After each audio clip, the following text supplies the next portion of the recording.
एक अपार्टमेंट के दरवाजे के बाहर अखबार और दूध के पैकेट 3 दिनों से इकट्ठा होते जा रहे थे। दरवाजे पर न ताला डला था और न ही अंदर से पिछले 3 दिनों से कोई बाहर निकला था। जब पड़ोसी इकट्ठा हुए तो उन्हें संदेह हुआ। दरवाजे के पास गए तो सड़न की बदबू से ज्यादा देर वहां रुक नहीं सके। स्थिति संदिग्ध थी तो पड़ोसियों ने पुलिस को कॉल करके जानकारी दी। पुलिस पहुंची, दरवाजा खटखटाया तो कोई जवाब नहीं मिला और फिर जब दरवाजा तोड़कर पुलिस अंदर पहुंची तो रोंगटे खड़े कर देने वाला मंजर आंखों के सामने था।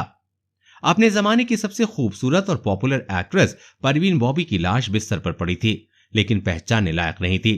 शरीर सड़ रहा था और कमरे में इतनी दुर्गंध थी कि कोई सांस नहीं ले पा रहा था। कमरा पूरी तरह से बेतरतीब था और बिस्तर के पास एक व्हीलचेयर पड़ी थी। परवीन बॉबी की मौत उनकी लाश मिलने के 72 घंटे पहले ही हो चुकी थी। न कोई रिश्तेदार था, न दोस्त, न कोई खबर लेने वाला। परवीन बॉबी के शव को पोस्टमार्टम के लिए मुंबई के कूपर अस्पताल ले जाया गया। रिपोर्ट में उनके शरीर में खाने का एक कतरा भी नहीं मिला। परवीन बॉबी कई दिनों से भूखी थीं, लेकिन उनके शरीर में अल्कोहल मिला था। रिपोर्ट में सामने आया कि परवीन ने मरने से 3-4 दिन पहले तक कुछ खाया नहीं था। भूख से ही उनके शरीर के कई अंग काम करना बंद कर चुके थे। परवीन के शरीर में सबसे ज्यादा सड़न उनके पैर में थी। पैर की उंगलियां काली पड़ चुकी थीं। गैंग्रीन का कारण उनकी हाई शुगर थी। पैर सड़ने के कारण परवीन बॉबी शायद चल नहीं पाती थीं। यही कारण था कि उनके बिस्तर के पास एक व्हील चेयर पड़ी हुई थी।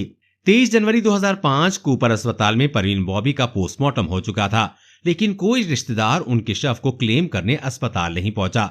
लाश मिले 2 दिन हो चुके थे, लेकिन फिर भी कोई खबर लेने नहीं पहुंचा। आखिरकार फिल्म मेकर महेश भट्ट उनका शव लेने अस्पताल पहुंचे, जो एक समय परवीन की मानसिक स्थिति बिगड़ने के बावजूद उनके लिए अपना परिवार छोड़ आए थे। महेश ने ही परवीन के अंतिम संस्कार का बंदोबस्त किया। मौत से चंद महीने पहले परवीन क्रिश्चियन हो चुकी थी और उनकी ख्वाहिश थी कि उनका अंतिम संस्कार क्रिश्चियन रीति रिवाजों से हो, लेकिन उनके मुस्लिम रिश्तेदारों ने इसका विरोध किया और उन्हें मुस्लिम रीति रिवाजों से जूहू के सेंटा क्रूज कब्रिस्तान में दफनाया गया। 70 से 80 के दशक की सबसे खूबसूरत और ग्लैमरस एक्ट्रेस समझी जाने वाली परवीन बॉबी की लाखों चाहने वाले रहे हैं। ये पहली बॉलीवुड स्टार थी जिन्हें इंटरनेशनल टाइम मैगजीन के कवर पेज पर जगह मिली थी। अमर अकबर एंथोनी, शान, नमक हलाल, कालिया जैसी दर्जनों बेहतरीन फिल्मों में नजर आईं। परवीन की आखिर इतनी दर्दनाक स्थिति में मौत कैसे हुई? वजह थी एक लाइलाज बीमारी, पैरानाइड सिजोफ्रेनिया, जिसको Parveen Amitabh Bachchan, bill Clinton, Prince Charles, John F Kennedy तक को अपनी जान का दुश्मन समझने लगी थी। कई बार तो ऐसा भी हुआ जब चलती शूटिंग के दौरान परवीन ने अमिताभ पर जान लेने की कोशिश करने के संगीन आरोप लगाए और फिर कभी अचानक सेट से गायब हो गईं। परवीन बॉबी की जिंदगी की कहानी शुरुआत में परिकथा जैसी रही है, लेकिन फिर जब बिगड़ी तो हर किसी ने उनका तमाशा बनते देखा।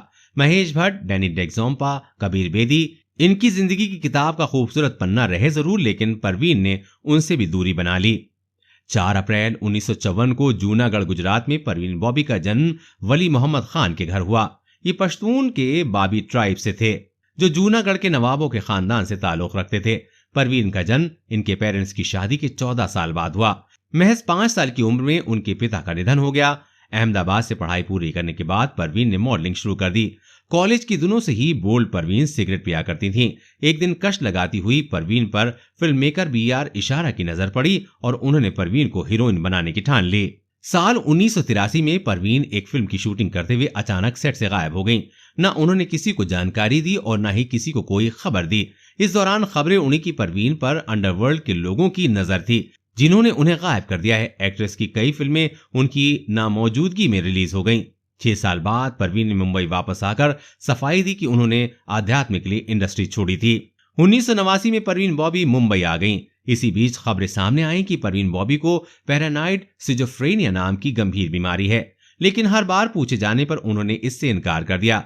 परवीन ने बीमारी के जवाब में कहा कि इंडस्ट्री के लोग उन्हें जानबूझकर पागल करार दे रहे हैं। परवीन के अजीबोगरीब बयानों के चलते फिल्म इंडस्ट्री के लोग, उनके दोस्त उनसे दूरी बनाने लगे।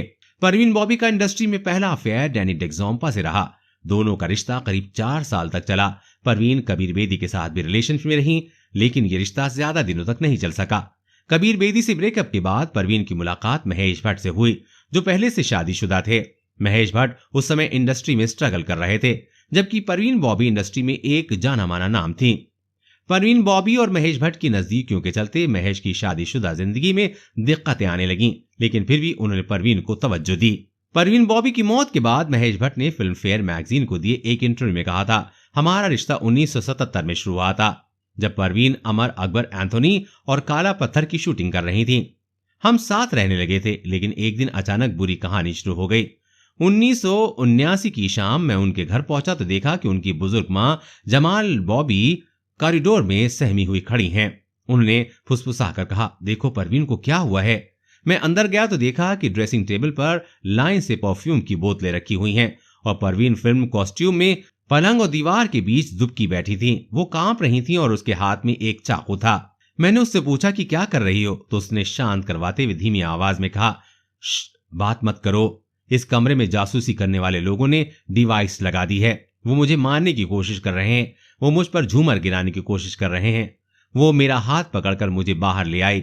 उसकी मां निराशा के साथ मुझे देख रही थी। उनकी आंखें बता रही थी कि ऐसा पहली बार नहीं हुआ है। परवीन की ऐसी हालत देखकर महेश समझ चुके थे कि उनकी हालत बिगड़ती जा रही है। उन्होंने इसके इलाज की सख्त जरूरत है।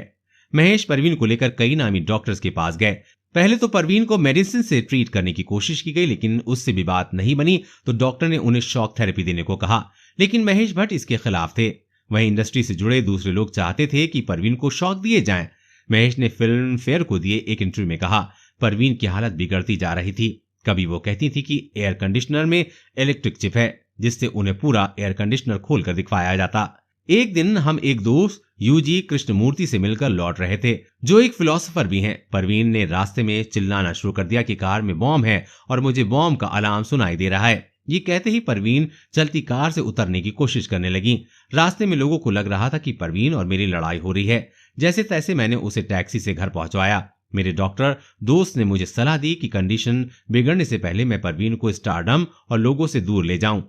मैं 1979 में परवीन को लेकर बॉम्बे से बैंगलोर शिफ्ट हो गया। बैंगलोर जाने के बाद डॉक्टर ने सलाह दी कि मेरी वजह से भी परवीन की हालत ठीक नहीं हो पा रही है, लिहाजा मैंने उसे छोड़ दिया और मैं अपनी पत्नी के पास वापस लौट आया। इसके बावजूद मैं लगातार उसके और डॉक्टर के संपर्क में रहकर मदद करता रहा। परवीन ने bill Clinton, Prince Charles, US government, BJP government, Amitabh Bachchan समेत कई नामी लोगों के खिलाफ केस फाइल किया। परवीन का कहना था कि ये लोग उनकी जान लेना चाहते हैं। कोर्ट ने सबूतों